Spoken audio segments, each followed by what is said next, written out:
Even with the outcome uncertain Tuesday night, the 2024 presidential election already has exposed the depths of a fractured nation as the candidates navigated political shifts based on class, race, and age under the near-constant threat of misinformation and violence. Early data suggests that Republican Donald Trump may benefit from some of the shifts more than Democrat Kamala Harris.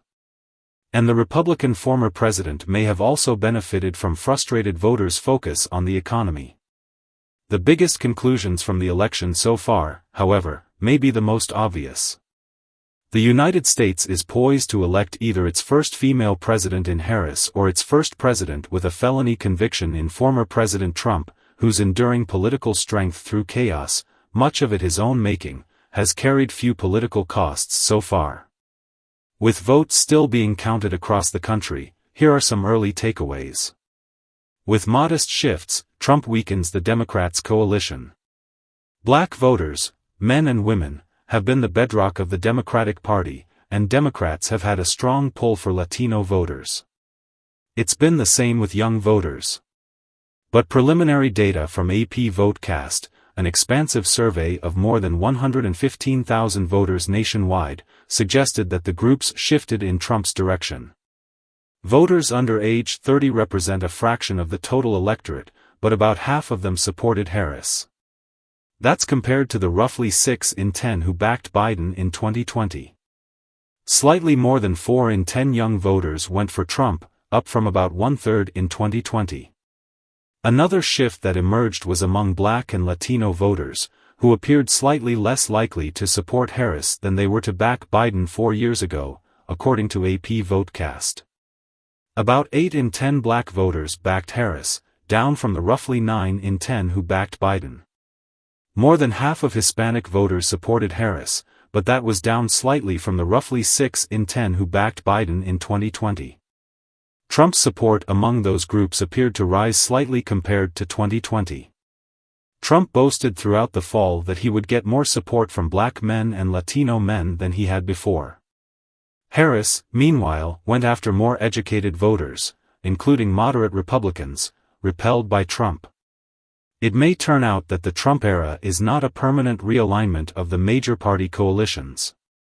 But it's clear that old coalitions and long-standing understandings of how to win the White House simply do not apply with Trump in the mix. A new president will take charge of a nation with deep fissures.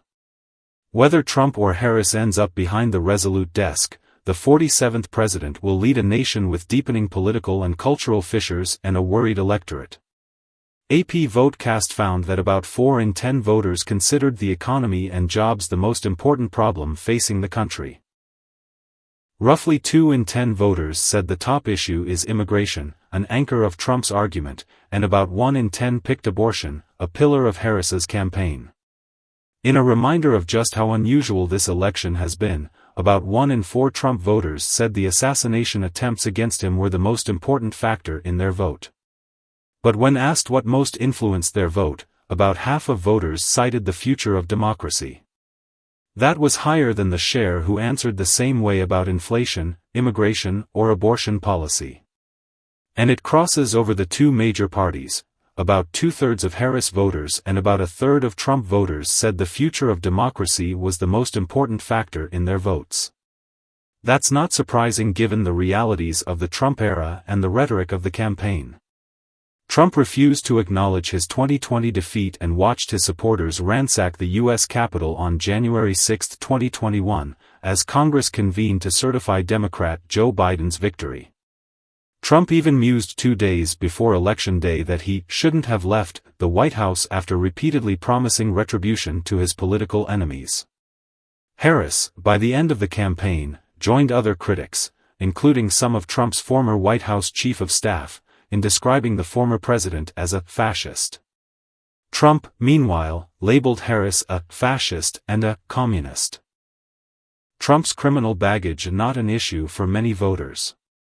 Incomplete returns show that Donald Trump's criminal convictions, additional pending indictments and any concerns over his most incendiary rhetoric simply were not a sufficient concern to keep tens of millions of Americans from voting for him. According to AP VoteCast, slightly more than half of voters said Harris has the moral character to be president, compared to about 4 in 10 who said that about Trump. It's quite possible, as Trump has said many times on the campaign trail, that his legal peril actually helped him. As it stands, Trump may never actually face sentencing in a New York business fraud case in which he was convicted of 34 felonies. For now, his sentencing is scheduled for later this month. He's already had one federal indictment in Florida dismissed, sparing him from a trial on whether he flouted U.S. law on protecting national security secrets. And he's made clear he would use his power as president to spike the federal case against him for his role in the January 6 attack on the U.S. Capitol. That would leave a Georgia racketeering case pending against Trump and others accused of trying to subvert the 2020 election result. Relatively few voters said Trump's legal cases was a major factor in their decision-making this election. Only about a quarter of Trump voters said the legal cases involving Trump were an important factor. Mars and Venus, abortion, bro, politics illuminate gender voting differences. It was the first presidential election after the Supreme Court overturned Roe v. Wade and ended a woman's national right to terminate a pregnancy. It was also the first time that a Republican presidential candidate overly courted males with a hypermasculine approach. Both Harris's and Trump's advisors expected a historic gender gap between the two candidates, with women making up a clear majority of Harris's supporters and men providing the clear majority of Trump's total. But about half of women backed Harris, while about half of men went for Trump, according to AP Votecast. That appears largely consistent with the shares for Biden and Trump in 2020. Votecast found that about 1 in 10 voters said abortion is the top issue facing the country, reinforcing the newfound salience of an issue that barely registered for voters 4 years ago. About 1/4 of voters said that abortion policy was the single most important factor for their vote, while close to half said it was an important factor, but not the most important. Questions about election integrity persist, thanks to misinformation. Trump spent the closing days of the election aggressively promoting baseless claims about the integrity of the election, insisting that would lose only if Democrats cheat. Not long after, he claimed on social media, without evidence, that there was a lot of talk about massive cheating in Philadelphia. There is no credible information pointing to significant fraud in this election, or the last one, despite Trump's claims to the contrary.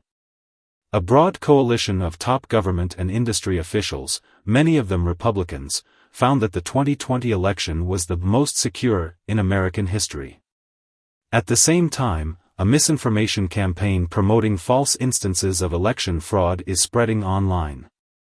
The FBI on Tuesday issued a statement highlighting 2 examples of its name and insignia being misused in election-related videos.